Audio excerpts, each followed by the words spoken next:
बिस्मिल्लाहिर्रहमानिर्रहीम अस्सलामुअलैकुम ते सत श्री अकाल। और जिन्ने भी लोग मेरी वीडियोस देखते ने पंजाबी च वीडियो बनाना है तो तुसी इन्ना चंगा रिस्पॉन्स देंदे हो तो फिर मेरा दिल करदा है कि पंजाबी च होर वीडियोस बनावा तुहानू सारियां नू जी आया नू राइट।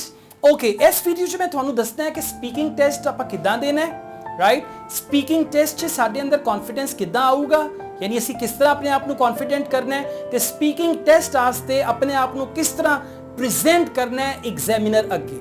यह इस वीडियो का स्कोप है। तो जे तुसी अजे तक मेरे चैनल को सबसक्राइब नहीं किया तो हुणे नप्पो सबसक्राइब का बटन ते नाल ही बैल ते ठा मारो ताकि घंटी जिहड़ी है वजे ते तुहानू पता लगे असद याकूब की नवी वीडियो आ गई है। अच्छा जी, देखो स्पीकिंग टेस्ट चे असी पंजाबी लोग की करने आ जिन्होंने ज़्यादा अंग्रेजी नहीं आती, असी जनाब स्पीकिंग दे क्वेश्चन लभदे आ आंसरां दे नाल। ये बचपन तो मैं भी करदा आया, जिन्ने भी क्वेश्चन होंदे सी क्वेश्चन ते फोकस नहीं होंदा सी, आंसर ते फोकस होंदा सी। ते हुण भी असी यही कर रहे हैं, भावें वो मकर दी किताब होए, मकर आइल्ट्स स्पीकिंग होए, भावें वो किहड़ी भी किताब हो, असी लभने आ सवाल जवाबां दे नाल। ठीक है, तो भावें तुहाडे दो बच्चे ने उनदे च 6 लिखे ने तुसी 6 ही कहने ने, तुसी भावें दो भैन भरा हो उनदे ते लिखिया 5 हो तो तुसी 5 ही कहना है, तुसी भावें पंजाबी आलू वाले परौठे खांदे हो तो उत्थे लिखिया पीजे खाने ने तो उत्थे तुसी पीजा ही कहोगे। जदों यह सब कुछ करोगे तो गड़बड़ हो जाएगी। गड़बड़ की होएगी, एग्जामिनर नू शक नहीं पऊगा। ये असी पंजाबी जिहड़े ना होर किसी काम च नहीं फड़े जाते, ऐसे सुथराई ना काम करने आ, फड़ाई नहीं देंदे कदी किसी नू, लेकिन जदों आपां अंग्रेजी बोलने तो फड़े जाते हैं। पता लग जाता है कि ये विचों अंग्रेजी निकलन दई है, विचों आ रही है, या इथों थर्स्टी क्रो वाली स्टोरी चल रही है, या इथों ग्रीडी डॉग चल रहा है। तो जे आइल्स से तुसी थर्स्टी क्रो ते ग्रीडी डॉग वाला काम किया ना तो फिर उत्थे ते नंबर मिल गए सी, लेकिन इत्थे तुहानू नंबर नहीं मिलेंगे, गड़बड़ हो जाएगा। तां वास्ते आइल्स स्पीकिंग पार्ट 1 छोटे छोटे आंसर अपनी ग्रामर राही, अपने सेंटेंस स्ट्रक्चर राही बोलन की कोशिश करो। हुण जे तो देखो अजकल का जो स्टैंडर्ड है ना उनके मुताबिक वो लंबे आंसर तुहाडे कोलों मंगदे ही नहीं, वो छोटे आंसर मंगते हैं। पार्ट 1 च 4-5 सेंटेंसेस, यार हम बाहर जाना है, कनेडा जाना है, मरना है उत्थे, हाँ मरना नहीं है जिंदा ही रहना है, मतलब एक हुण जी कह रहे कनेडा जाना है तो जे 5 जुमले भी आपां ना बोल सके वो भी उस टॉपिक ते जिहड़ा साडी पसंद के मुताबिक होएगा। ठीक है, तो तुसी की करना है, तुसी हर टॉपिक ते फॉर एग्जांपल क्वेश्चन है what's your favourite movie. My favorite movie is Devdas because I like Shah Rukh Khan very much and he is a romantic hero. Therefore, I love his romantic tragic movie Devdas very much.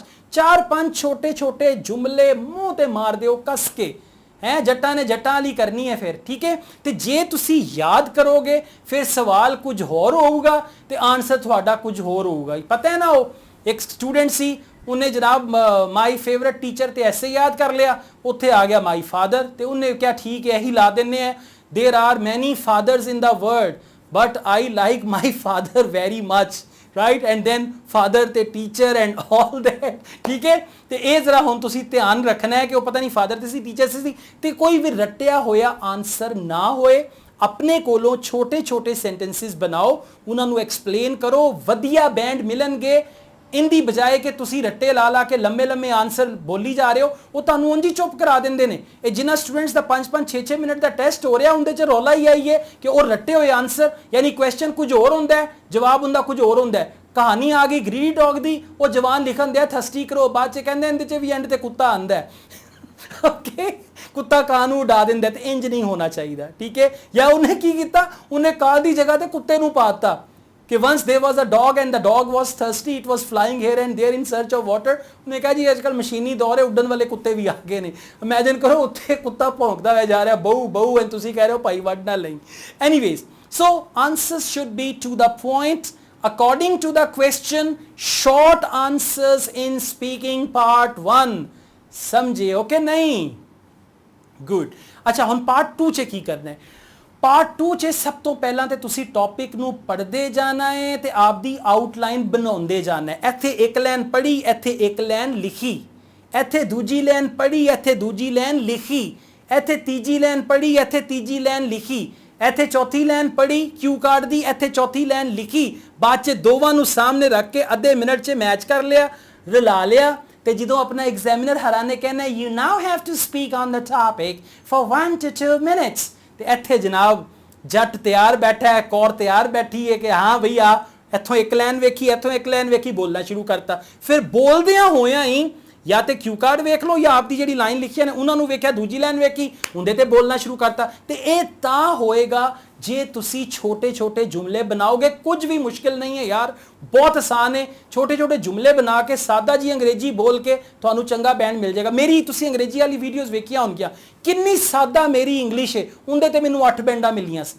ਸੋ ਰੱਬ ਦੀ ਮੈਨੂੰ 8 ਬੈਂਡਾਂ ਮਿਲੀਆਂ ਸੀ ਉਹਦੇ ਤੇ, ਠੀਕ ਹੈ। ਤੇ ਜੇ ਮੈਨੂੰ ਮਿਲ ਸਕਦੀਆਂ ਤੇ ਤੁਸੀਂ ਤੇ ਮੇਰੇ ਤੋਂ ਵੀ ਜ਼ਿਆਦਾ ਸਿਆਣੇ ਬਿਆਨੇ ਹੋ ਯਾਰ। ਜੇ ਨਹੀਂ ਯਕੀਨ ਆ ਰਿਹਾ ਸ਼ੀਸ਼ਾ ਵੇਖ ਲਓ, ਤੁਸੀਂ ਬੜੇ ਸਿਆਣੇ ਬਿਆਨੇ ਲੋਕ ਹੋ, ਤੁਹਾਨੂੰ ਪਤਾ ਲੱਗ ਜਾਊਗਾ। ਠੀਕ ਹੋ ਗਿਆ। ਅੱਛਾ, ਹੁਣ ਇਸ ਤੋਂ ਬਾਅਦ ਆਏਗਾ ਸਪੀਕਿੰਗ ਪਾਰਟ 3। ਹੁਣ ਪਾਰਟ 3 'ਚ ਦੋ ਪ੍ਰੋਬਲਮ ਨੇ। ਇੱਕ ਪ੍ਰੋਬਲਮ ਹੈ ਕਿ ਕੁਐਸਚਨ ਲੰਮੇ ਹੋ ਜਾਂਦੇ ਨੇ, ਦੂਜਾ ਪ੍ਰੋਬਲਮ ਹੈ ਉੱਥੇ ਆ ਜਾਂਦੀ ਹੈ ਪ੍ਰਿਡਿਕਸ਼ਨ, ਉੱਥੇ ਆ ਜਾਂਦਾ ਹੈ ਕੰਪੈਰੀਜ਼ਨ, ਉੱਥੇ ਆ ਜਾਂਦਾ ਹੈ ਪਾਸਟ, ਪ੍ਰੈਜ਼ੈਂਟ, ਫਿਊਚਰ, ਤੇ ਐਗਜ਼ਾਮੀਨਰ ਤੁਹਾਨੂੰ ਘਮਾਉਣ ਲੱਗ ਜਾਂਦੇ ਨੇ।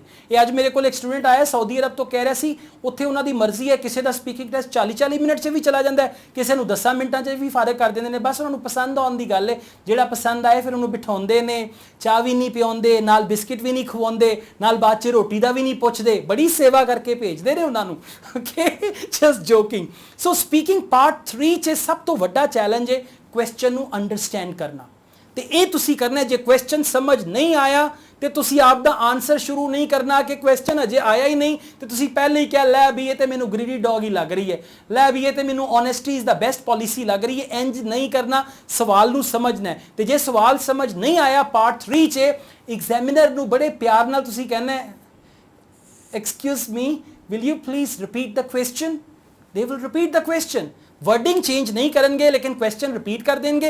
इत्थे की होएगा, थानू थोड़ा टाइम मिल जाएगा, थोड़ा जिहा अपॉर्चुनिटी मिल जाएगी सोचन दी, उस तो बाद तुसी बोल सकते हो। ठीक है, हुण ये काम हर वारी नहीं करना कि चल मैं हर सवाल तो बाद कहांगा excuse me will you please repeat your question. उन्हें अगला सवाल किया, excuse me will you please repeat your. हर वारी नहीं करना, कोई एक या दो सवाल जिथे समझ ना आए उत्थे करना। फिर तुसी वेखना सवाल दे विच सवाल की है। यार मैं तुहानूं एक गल दसदा, ਜਦੋਂ ਮੈਂ ਆਪਣਾ 8ਵੀਂ 'ਚ ਸੀ 7ਵੀਂ 'ਚ ਸੀ ਤੇ ਸਾਡੀਆਂ ਸਾਰੀਆਂ ਕਿਤਾਬਾਂ ਅੰਗਰੇਜ਼ੀ 'ਚ ਹੋ ਗਈਆਂ। ਉਹਨਾਂ ਨੂੰ ਇੱਕਦਮ ਪਤਾ ਨਹੀਂ ਕੀ ਦੌਰਾ ਪਿਆ, ਉਹਨਾਂ ਨੇ ਕਿਹਾ ਜੀ ਇਹ ਬੱਚੇ ਹੁਣ ਨਾ ਅੰਗਰੇਜ਼ੀ ਮੀਡੀਅਮ ਪੜ੍ਹਨਗੇ। ਸਾਨੂੰ ਉਰਦੂ ਮੀਡੀਅਮ 'ਚ ਫੈਂਟੀ ਪੈਂਦੀ ਹੁੰਦੀ ਸੀ, ਉਹਨਾਂ ਨੇ ਕਿਹਾ ਹੁਣ ਅੰਗਰੇਜ਼ੀ ਮੀਡੀਅਮ ਪੜ੍ਹਨਗੇ। ਲੈ ਵੇਖ ਲੈ, ਅੱਛਾ ਇਹ ਅੰਗਰੇਜ਼ਾਂ ਦਾ ਦੌਰ ਨਹੀਂ ਸੀ, ਮੈਂ ਇੱਦਾਂ ਇੰਨਾ ਪੁਰਾਣਾ ਨਹੀਂ ਆ ਤੁਹਾਨੂੰ ਦੱਸਦੇ ਹਾਂ। ਅੱਛਾ ਉਹਨਾਂ ਨੇ ਕੀ ਕੀਤਾ, ਸਾਡੀਆਂ ਕਿਤਾਬਾਂ ਅੰਗਰੇਜ਼ੀ 'ਚ ਕਰਤੀਆਂ। ਹੁਣ ਉਹ ਪਹਿਲੇ ਅਸੀਂ ਪੜ੍ਹਦੇ ਸੀ ਮੈਥਸ ਉਰਦੂ 'ਚ, ਸਮਝ ਆ ਜਾਂਦੀ ਸੀ ਜੇ ਅੱਛਾ ਇੱਕ ਬੰਦੇ ਦੇ ਕੋਲ ਇੰਨੇ ਪੈਸੇ ਨੇ, ਦੂਜੇ ਦੇ ਕੋਲ ਇੰਨੇ ਪੈਸੇ ਨੇ, ਉਹ ਇੰਜ ਕਰਦੇ ਨੇ। ਫਿਰ ਉਹਨਾਂ ਨੇ ਕਰ ਦਿੱਤਾ ਅੰਗਰੇਜ਼ੀ 'ਚ, ਉਹ ਬਦਲ ਗਏ ਲੇਕਿਨ ਅਸੀਂ ਨਹੀਂ ਬਦਲੇ। ਅਸੀਂ ਕੁਐਸਚਨ ਪੜ੍ਹਦੇ ਸੀ, if person A has this much amount and person B has this much amount, and ਅਸੀਂ ਪੜਨ ਤੋਂ ਬਾਅਦ ਪਤਾ ਕੀ ਕਹਿੰਦੇ ਸੀ, ਇਹ ਕਹਿੰਦਾ ਕੀ ਹੈ। ਫਿਰ ਉਹ ਕਹਿੰਦਾ ਕੀ ਜਾ ਕੇ ਕਹਿੰਦਾ ਅੱਛਾ ਜੀ ਜੇ ਇੱਕ ਬੰਦੇ ਦੇ ਕੋਲ 500 ਹੋਣ ਤੇ ਦੂਜੇ ਦੇ ਕੋਲ 750 ਹੋਏ ਤੇ ਦੋਵੇਂ ਰਲ ਕੇ ਕਾਰੋਬਾਰ ਸ਼ੁਰੂ ਕਰਦੇ ਨੇ, ਇੰਨੇ ਪੈਸੇ ਉੱਥੇ ਦਿੰਦੇ ਨੇ, ਬਕਾਇਆ ਕਿੰਨੇ ਬਚ ਜਾਂਦੇ ਨੇ। ਇਹ ਕਹਿੰਦਾ ਲਿਖੀ ਅੰਗਰੇਜ਼ੀ ਆਉਂਦੀ ਸੀ, ਆਪਾਂ ਪੜ੍ਹਦੇ ਪੰਜਾਬੀ 'ਚ ਸੀ ਕਿਉਂਕਿ ਸਾਨੂੰ ਸਮਝ ਪੰਜਾਬੀ 'ਚ ਆਉਂਦੀ ਸੀ। ਤੇ ਇਸੇ ਕਾਰਨ ਤੁਸੀਂ ਕੀ ਕਰਨਾ, ਜਦੋਂ ਕੁਐਸਚਨ ਕਰਨ, ਕੁਐਸਚਨ ਨੂੰ ਚੰਗੀ ਤਰ੍ਹਾਂ ਸੁਣਨਾ, ਸਮਝਣਾ, ਫਿਰ ਵੇਖਣਾ ਇਹਦੇ 'ਚ ਕਹਿੰਦਾ ਕੀ ਹੈ, ਪੁੱਛਦਾ ਕੀ ਹੈ, ਮੰਗਦਾ ਕੀ ਹੈ। ਹੁਣ ਮੈਂ ਤੁਹਾਨੂੰ ਕਹਾਂ ਕਿ ਤੁਹਾਡਾ ਬਹੁਤ ਬਹੁਤ ਧੰਨਵਾਦ, ਇਸ ਟਾਈਮ ਮੈਨੂੰ ਬਹੁਤ ਸਖਤ ਤਰੇ ਲੱਗ ਰਹੀ ਹੈ ਤੇ ਜੇ ਤੁਸੀਂ ਗੁੱਸਾ ਨਾ ਕਰੋ ਤੇ ਥੋੜੀ ਦੇਰ ਵਾਸਤੇ ਤੁਸੀਂ ਜਾਓ ਤੇ ਜਾ ਕੇ ਇੱਕ ਵੱਡੇ ਗਲਾਸ 'ਚ ਮੇਰੇ ਲਈ ਪਾਣੀ ਲੈ ਆਓ। ਹੁਣ ਕਹਿੰਦਾ ਕੀ ਹੈ, ਪਾਣੀ ਮੰਗਦਾ ਹੈ। ਗੱਲ ਸਮਝ ਗਏ ਹੋ ਨਾ, ਉਹ ਐਗਜ਼ਾਮਨਰ ਨੇ ਇਹ ਕਰਨਾ ਤੁਹਾਡੇ ਨਾਲ। ਲੰਮਾ ਚੌੜਾ ਕੁਐਸਚਨ ਐਂਡ 'ਚ ਹੈ ਕੀ ਹੈ, ਪਾਣੀ ਮੰਗਦਾ ਹੈ, ਐਂਡ 'ਚ ਹੈ ਕੀ ਹੈ, ਚਾਹ ਮੰਗਦਾ ਹੈ। ਓਕੇ, ਸੋ ਤੁਸੀਂ ਇਹ ਵੇਖਣਾ ਕਿ ਕੁਐਸਚਨ 'ਚ ਕੁਐਸਚਨ ਕੀ ਹੈ, ਆਂਦਾ ਕੀ ਹੈ, ਕਹਿੰਦਾ ਕੀ ਹੈ, ਮੰਗਦਾ ਕੀ ਹੈ। ਜਦੋਂ ਤੁਹਾਨੂੰ ਇਹ ਪਤਾ ਲੱਗ ਗਿਆ ਤੇ ਫਿਰ ਤੁਸੀਂ ਫਰਲੂ ਆਨਸਰ ਦਵੋਗੇ। ਫਿਰ ਕਹਿ ਰਹੇ ਹਾਂ ਸਪੀਕਿੰਗ 'ਚ ਰਟਿਆ ਹੋਇਆ ਤੋਤੇ ਵਾਲਾ ਆਨਸਰ ਦਓਗੇ ਤੇ ਫਿਰ ਤੋਤੇ ਵਾਲਾ ਹੀ ਬੈਂਡ ਆਊਗਾ। ਤੋਤੇ ਵਾਲਾ ਬੈਂਡ 0 ਤੋਂ 0 ਤੇ ਦਿੰਦੇ ਹੀ ਨਹੀਂ ਨੇ, ਬੜੇ ਭਲੇ ਮਾਨਸ ਲੋਕ ਨੇ, ਕਦੀ ਕਿਸੇ ਨੂੰ 0 ਨਹੀਂ ਦਿੱਤਾ। ਇੰਨੇ ਚੰਗੇ ਨੇ ਆਇਲਟਸ ਵਾਲੇ, ਜੇ ਕੁਝ ਵੀ ਨਾ ਕਰਕੇ ਆਏ ਉਹਨੂੰ ਵੀ ਇੱਕ ਬੈਂਡ ਦੇ ਦਿੰਦੇ ਨੇ। ਠੀਕ ਹੈ, ਇੱਕ ਤੇ ਪਿਆਰ ਮੁਹੱਬਤ ਵਾਲਾ ਬੈਂਡ ਉਹ ਦੇ ਦਿੰਦੇ ਨਾ। ਤੇ ਪੈਰਟ ਨਹੀਂ बनना, ਤੁਸੀਂ ਐਕਚੁਅਲੀ ਹਰ ਕੁਐਸਚਨ ਦਾ ਪ੍ਰੋਪਰ ਆਨਸਰ ਕਰਨਾ ਹੈ। ਠੀਕ ਹੈ, ਪਾਰਟ 3 ਨੂੰ ਅੰਡਰਸਟੈਂਡ ਕਰੋ। ਤੇ ਜੇ ਤੁਹਾਨੂੰ ਲੱਗੇ ਕਿ ਐਗਜ਼ਾਮੀਨਰ ਜਿਹੜੀ ਹੈ ਠੀਕ ਹੈ ਉਹਦਾ ਵਿਆਹ ਹੋਇਆ, ਉਹ ਤੁਹਾਨੂੰ ਉਂਝ ਹੀ ਪਤਾ ਲੱਗ ਜਾਊਗਾ। ਓਕੇ, ਤੇ ਜੇ ਐਗਜ਼ਾਮੀਨਰ ਜਿਹੜਾ ਮੇਲ ਹੈ ਤੇ ਆਪਦੀ ਬੁੱਢੀ ਨਾਲ ਲੜ ਕੇ ਆਇਆ, ਤੁਹਾਨੂੰ ਉਹ ਵੀ ਪਤਾ ਲੱਗ ਜਾਊਗਾ। ਮਤਲਬ ਹੈ ਕਿ ਐਗਜ਼ਾਮੀਨਰ ਤੁਹਾਡੀ ਸਪੀਕਿੰਗ 'ਚ ਇੰਟਰਸਟ ਨਹੀਂ ਲੈ ਰਿਹਾ, ਉਹਨੂੰ ਸਿਰਫ ਹੈ ਕਿ ਕੰਮ ਪੂਰਾ ਕਰੇ ਤੇ ਨਿਕਲੇ ਇੱਥੋਂ। ਤੇ ਫਿਰ ਤੁਸੀਂ ਜਿਹੜੀ ਰਿਕਾਰਡਿੰਗ ਮਸ਼ੀਨ ਹੈ ਉਹਦੇ ਨਾਲ ਗੱਲਾਂ ਕਰਨੀਆਂ ਸ਼ੁਰੂ ਕਰ ਦਿਓ। ਠੀਕ ਹੈ, ਫਿਰ ਐਗਜ਼ਾਮੀਨਰ ਨੂੰ ਮੂੰਹ ਹੀ ਨਾ ਦੇਖੋ ਨਾ, ਇੱਕ ਬੰਦਾ ਤੁਹਾਨੂੰ ਮੂੰਹ ਹੀ ਨਹੀਂ ਲਾ ਰਿਹਾ, ਤੂੰ ਕਹ ਲੈ ਤੂੰ ਮੈਨੂੰ ਮੂੰਹ ਨਹੀਂ ਲਾਉਂਦਾ, ਮੈਂ ਤੈਨੂੰ 10 ਵਾਰੀ ਮੂੰਹ ਨਹੀਂ ਲਾਵਾਂਗਾ। ਤੁਸੀਂ ਫਿਰ ਐਗਜ਼ਾਮੀਨਰ ਨੂੰ ਮੂੰਹ ਨਹੀਂ ਲਾਓਗੇ, ਫਿਰ ਤੁਸੀਂ ਜਿਹੜੀ ਰਿਕਾਰਡਿੰਗ ਡਿਵਾਈਸ ਪਈ ਹੈ ਨਾ ਉਹਨੂੰ ਵੇਖ ਕੇ ਗੱਲਾਂ ਕਰਨ ਲੱਗ ਜਾਓ ਕਿ ਭਾਈ ਮੇਰੇ ਤੇ 1000 ਲੱਗੇ ਨੇ, ਇਹਦੇ ਤੇ ਹਜ਼ਾਰੇ ਲੱਗੇ ਨੇ ਮੇਰੇ, ਤੇਰਾ ਕੁਝ ਨਹੀਂ ਲੱਗਾ, ਤੈਨੂੰ ਆਉਣੇ ਹੀ ਨੇ ਤੇ ਮੇਰੇ ਜਿਹੜੇ ਚਲੇ ਗਏ ਨੇ ਵਾਪਸ ਨਹੀਂ ਆਉਣੇ। ਤੇ ਫਿਰ ਤੁਸੀਂ ਰਿਕਾਰਡਿੰਗ ਮਸ਼ੀਨ ਨੂੰ ਵੇਖਣਾ ਸ਼ੁਰੂ ਕਰ ਦਿਓ, ਉੱਥੇ ਆਪਣਾ ਪੂਰਾ ਟੈਸਟ ਰਿਕਾਰਡ ਕਰਵਾਓ ਤੇ ਫਿਰ ਬਸ ਕਹੋ ਕਿ ਬਸ ਬੈਠਾ ਹੈ, ਇਹਨੇ ਸਵਾਲ ਕਰਨੇ ਨੇ, ਇਹ ਵਿਚਾਰਾ ਤੇ ਆਪ ਘਰੋਂ ਤੰਗ ਹੈ, ਤੰਗ ਕੀ ਤੰਗ ਫੰਗ ਹੈ, ਤੇ ਮੈਂ ਰਿਕਾਰਡਿੰਗ ਮਸ਼ੀਨ ਦੇ ਨਾਲ ਸਾਰੀ ਗੱਲਬਾਤ ਕਰਕੇ ਆਪ ਦਾ ਟੈਸਟ ਤੁਸੀਂ ਚੰਗਾ ਦੇ ਕੇ ਆਣਾ, ਆਪ ਦੇ ਟੈਸਟ ਨੂੰ ਸਪੋਇਲ ਨਹੀਂ ਕਰਦਾ। ਇਹ ਨਹੀਂ ਕਹਿਣਾ ਲੈ ਮੈਂ ਤੇ ਜਵਾਬ ਦੇਂਦੀ ਸੀ, ਮੈਡਮ ਜਿਹੜੀ ਨਾ ਅੱਗੋਂ ਹੱਸਦੀ ਸੀ, ਨਾ ਕੋਈ ਹੋਰ ਗੱਲਬਾਤ ਕਰਦੀ, ਨਾ ਸਿਰ ਹਿਲਾਉਂਦੀ ਸੀ, ਤੇ ਮੈਨੂੰ ਤੇ ਲੱਗਾ ਉਹ ਇੰਟਰਸਟਿਡ ਹੀ ਨਹੀਂ ਹੈ ਮੇਰੇ ਟਾਈਮ। ਉਹ ਇੰਟਰਸਟਿਡ ਹੈ ਜਾਂ ਨਹੀਂ ਹੈ? ਰਿਕਾਰਡਿੰਗ ਮਸ਼ੀਨ ਇੰਟਰਸਟਿਡ ਹੈ ਤੁਹਾਡੇ ਆਨਸਰ ਸੁਣਨ ਵਾਸਤੇ। ਤੇ ਜੇ ਐਂਡ ਤੇ ਚੰਗਾ ਬੈਂਡ ਨਾ ਆਇਆ ਤੇ ਤੁਹਾਨੂੰ ਲੱਗਿਆ ਕਿ ਮੇਰਾ ਇੰਨਾ ਬੈਂਡ ਆ ਹੀ ਨਹੀਂ ਸਕਦਾ, ਇਸ ਤੋਂ ਵੱਧ ਹੋਣਾ ਚਾਹੀਦਾ, ਫਿਰ ਆਪਾਂ EOR ਭਰਾਂਗੇ। ਤੇ ਜਦੋਂ ਆਪਾਂ EOR ਭਰਾਂਗੇ ਨਾ ਫਿਰ ਉਹ ਰਿਕਾਰਡਿੰਗ ਮਸ਼ੀਨ ਹੀ ਤੁਹਾਡੇ ਕੰਮ ਆਉਣੀ ਹੈ। ਫਿਰ ਉਸੇ ਰਿਕਾਰਡਿੰਗ ਮਸ਼ੀਨ ਨੇ ਐਗਜ਼ਾਮੀਨਰ ਨੂੰ ਝੂਠਾ ਪਵਾਉਣਾ ਹੈ ਤੇ ਆਪਾਂ ਝੂਠਾ ਪਵਾ ਕੇ ਰਵਾਂਗੇ, ਐਸੀ ਦੀ ਤੈਸੀ ਇਹਨਾਂ ਦੀ, ਰਾਈਟ। ਤੇ ਇਸ ਤਰੀਕੇ ਨਾਲ ਤੁਸੀਂ ਸਪੀਕਿੰਗ ਕਰਨੀ ਹੈ। ਤੇ ਪੰਜਾਬੀ 'ਚ ਵੀਡੀਓ ਸੀ, ਪੰਜਾਬੀ 'ਚ ਵੀਡੀਓ ਕਰਕੇ ਯਕੀਨ ਕਰੋ ਮੈਨੂੰ ਉਰਦੂ ਤੋਂ ਜ਼ਿਆਦਾ ਤੇ ਅੰਗਰੇਜ਼ੀ ਤੋਂ ਜ਼ਿਆਦਾ ਮਜ਼ਾ ਆਉਂਦਾ ਹੈ। ਇਸ ਵਜ੍ਹਾ ਤੋਂ ਮੈਂ ਸ਼ਮਾਇਲਾ ਨੂੰ ਕਹਿੰਦਾ ਕਿ ਆਪਾਂ ਹਫਤੇ 'ਚ 2-3 ਵੀਡੀਓਜ਼ ਪੰਜਾਬੀ 'ਚ ਪਾਈਏ, ਭਾਵੇਂ ਕੋਈ ਸੜਦਾ ਹੈ ਤੇ ਸੜੇ, ਭਾਵੇਂ ਕੋਈ ਕੁੜਦਾ ਹੈ ਤੇ ਸੜੇ, ਉਹ ਜਾਣੇ, ਠੀਕ ਹੈ, ਪਰ ਆਪਾਂ ਆਪਣਾ ਕੰਮ ਕਰਨਾ ਹੈ, ਪੰਜਾਬੀ 'ਚ ਵੀਡੀਓ ਬਣਾਉਣੀ ਹੈ ਤਾਂ ਕਿ ਇੱਕ ਦੂਸਰੇ ਦੇ ਅਸੀਂ ਕਰੀਬ ਹੋ ਸਕੀਏ। ਤੁਸੀਂ ਵੀ ਪੰਜਾਬੀ, ਮੈਂ ਵੀ ਪੰਜਾਬੀ, ਤੇ ਰਲ ਗਏ ਜਦੋਂ ਪੰਜਾਬੀ ਤੇ ਬਸ ਫਿਰ ਹੋਏਗਾ ਮੌਜ ਮੇਲਾ। ਆਪਣਾ ਬਹੁਤ ਖਿਆਲ ਰੱਖਿਓ ਜੇ। ਤੁਹਾਡਾ ਆਇਲਟਸ ਦਾ ਸਪੀਕਿੰਗ ਟੈਸਟ ਜਦੋਂ ਵੀ ਹੋਏ ਇਹ ਸਾਰੀ ਇਨਸਟਰਕਸ਼ਨਸ ਤੁਸੀਂ ਫੋਲੋ ਕਰਨੀਆਂ ਨੇ, ਇਹਦੇ ਮੁਤਾਬਿਕ ਤੁਸੀਂ ਆਨਸਰ ਦੇਣੇ ਨੇ। ਮੇਰੇ ਇਸ ਚੈਨਲ ਨੂੰ ਸਬਸਕ੍ਰਾਈਬ ਕਰੋ। ਇਸ ਤੋਂ ਇਲਾਵਾ ਮੇਰੇ ਇੱਕ ਹੋਰ ਚੈਨਲ ਹੈ ਅਸਦ ਯਾਕੂਬ ਵਲੌਗਸ, ਉਹਨੂੰ ਵੀ ਸਬਸਕ੍ਰਾਈਬ ਕਰੋ। ਬੈਲ ਤੇ ਟੱਕ ਕਰਕੇ ਤੁਸੀਂ ਕਲਿੱਕ ਕਰ ਦਿਓ ਤਾਂ ਕਿ ਜਦੋਂ ਵੀ ਵੀਡੀਓ ਅਪਲੋਡ ਹੋਏ ਤੁਹਾਨੂੰ ਮਿਲ ਜਾਏ। ਮੇਰਾ ਫੇਸਬੁੱਕ ਦਾ ਇੱਕ ਪੇਜ ਵੀ ਹੈ ਅਸਦ ਯਾਕੂਬ ਆਇਲਟਸ, ਉਹਨੂੰ ਵੀ ਤੁਸੀਂ ਲਾਈਕ ਕਰ ਸਕਦੇ ਹੋ। ਇਸ ਤੋਂ ਇਲਾਵਾ ਮੈਂ ਆਇਲਟਸ ਦੀ ਆਨਲਾਈਨ ਸਿੱਖਿਆ ਵੀ ਦੇਣਾ ਹੈ, ਕੋਚਿੰਗ ਕਲਾਸਿਸ ਦੇਣਾ ਹੈ। ਜੇ ਕੋਈ ਮੇਥੋਂ ਪੜ੍ਹਨਾ ਚਾਹੇ ਤੇ ਮੇਰਾ WhatsApp ਨੰਬਰ ਦਿੱਤਾ ਹੈ, ਤੁਸੀਂ ਮੇਰੇ ਨਾਲ ਰਾਬਤਾ ਕਰ ਸਕਦੇ ਹੋ।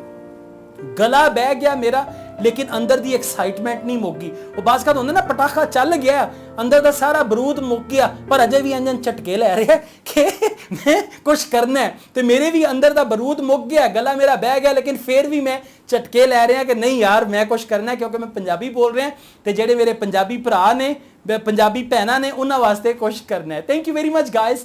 Take good care of yourselves. Asad Yaqub wishes you all the best with your speaking. बहुत बहुत धन्यवाद, बहुत बहुत थैंक यू, बहुत बहुत शुक्रिया। टेक केयर, अल्लाह हाफिज।